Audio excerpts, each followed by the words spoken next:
एक बार एक छोटे शहर में एक जवान लड़का रहता था। वह बहुत आलसी था और उसे काम को टालने की आदत थी। वह हमेशा अपने जरूरी काम में देरी करता था और टाल मटोल का शिकार होता था।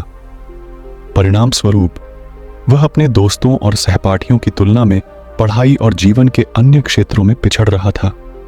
उनके परिवार और शिक्षकों ने उन्हें कई बार अपने समय को महत्व देने के लिए कहा, लेकिन उन्होंने उनकी सलाह नहीं सुनी। उसे अपने भविष्य की परवाह नहीं थी और वह छोटी छोटी बातों में अपना समय बर्बाद कर देता था। एक दिन उनके नगर में एक बुद्धिमान साधु आए। वह अपनी बुद्धिमत्ता और ज्ञानोदय के लिए प्रसिद्ध थे। बहुत से लोग उनसे मिलना और उनसे सीखना चाहते थे। युवा लड़के ने भी भिक्षु से मिलने जाने का फैसला किया, यह आशा करते हुए कि उसे जीवन के हर क्षेत्र में अपने दोस्तों से आगे निकलने के लिए कुछ सुझाव मिल सकते हैं। वह उस स्थान पर पहुंचा जहां भिक्षु रह रहा था और इंतजार करने लगा। जब उसकी बारी आई तो उसने साधु को प्रणाम किया और कहा, हे श्रद्धेय, कृपया मेरी मदद करें। मैं अपने जीवन में असफल हूं। मैं हर क्षेत्र में अपने दोस्तों, सहपाठियों और समकालीनों से पिछड़ रहा हूं। मैं उन सभी से आगे निकलकर सर्वश्रेष्ठ बनना चाहता हूं। कृपया मुझे बताएं कि यह कैसे करना है। साधु ने छोटे लड़के की ओर करुणा भरी दृष्टि से देखा और कहा, मेरे बच्चे, तुम कष्ट उठा रहे हो क्योंकि तुम अपने समय की कदर नहीं करते। तुम काम को टालते हो और अपने अनमोल समय बर्बाद करते हो, जिन्हें तुम कभी वापस नहीं पा सकते। आइए, मैं तुम्हें एक कहानी सुनाता हूं जिससे तुम समय की कीमत समझ सकते हो। लड़के ने उत्सुकता से सिर हिलाया और साधु की कहानी सुनी। एक बार की बात है, एक राजा था जो बहुत उदार और दयालु था। वह अपनी प्रजा से बहुत प्यार करता था और हमेशा उनकी जरूरतों में मदद करता था। एक दिन उनकी मुलाकात अपने पुराने सहपाठी से हुई जो उनके साथ गुरुकुल में पढ़ता था। सहपाठी बहुत आलसी और गरीब था। उसके पास न नौकरी थी, न पैसा और न सम्मान। वह हमेशा अपने भाग्य के बारे में शिकायत करता था और अपनी समस्याओं के लिए दूसरों को दोषी मानता था। राजा ने अपने सहपाठी को पहचान लिया और उस पर दया की। राजा ने उससे उसके जीवन और उसकी परेशानियों के बारे में पूछा। सहपाठी उदास होकर बोला, हे राजा, पता नहीं सब लोग ऐसा क्यों कहते हैं कि मैं कुछ नहीं कर सकता। यहां तक कि जब मैं नौकरी ढूंढने जाता हूं तो सब लोग मुझे मना कर देते हैं। मेरे दुश्मनों ने सबको बता दिया है कि मैं कोई भी काम समय पर नहीं करता। मुझे समझ नहीं आ रहा कि क्या करूं। राजा ने कहा, आओ हम सौदा करें। सूर्यास्त से पहले तुम मेरे खजाने में आओ और जितना हो सके उतना सोना और रत्न इकट्ठा कर लो और यह सब तुम्हारा होगा। सहपाठी बहुत खुश हुआ और उसने राजा को बहुत धन्यवाद दिया। वह भागकर अपने घर गया और अपनी पत्नी को सब कुछ बताया। पत्नी भी बहुत प्रसन्न हुई और बोली, अभी जाकर स्वर्ण रत्न ले आओ, समय आपके लिए अच्छा है। सहपाठी ने कहा, मैं अभी नहीं जा सकता, मुझे भूख लगी है, पहले मुझे दोपहर का खाना दो। उसकी पत्नी ने जल्दी से कुछ भोजन तैयार किया और उसे परोसा। उसने अपना दोपहर का खाना धीरे धीरे और इत्मीनान से खाया, यह सोचकर कि खजाना पाने के लिए उसके पास बहुत समय है।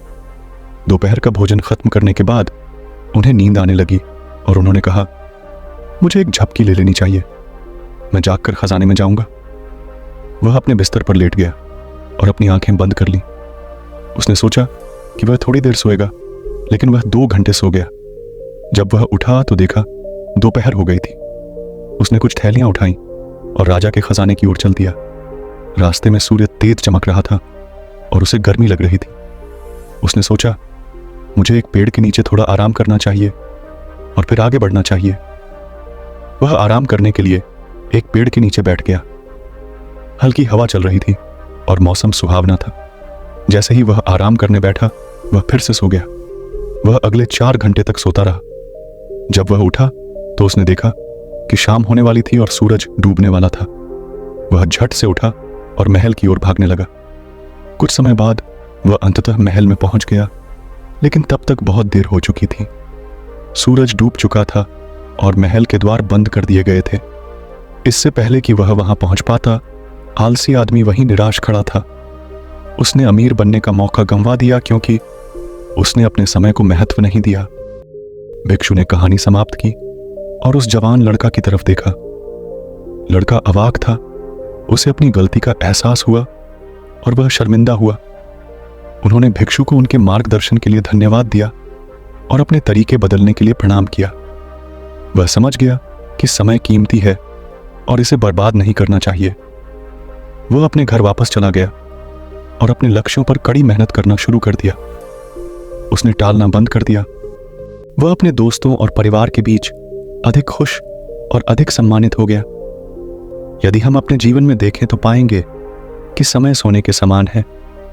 यह हमारे पास मौजूद सबसे कीमती चीज है। हमारे जीवन में केवल सीमित समय है और हमें इसका उपयोग बुद्धिमानी और उत्पादकता से करना चाहिए। हमें उन चीजों पर अपना समय बर्बाद नहीं करना चाहिए जो मायने नहीं रखती, बल्कि उन चीजों पर ध्यान केंद्रित करना चाहिए जो मायने रखती हैं।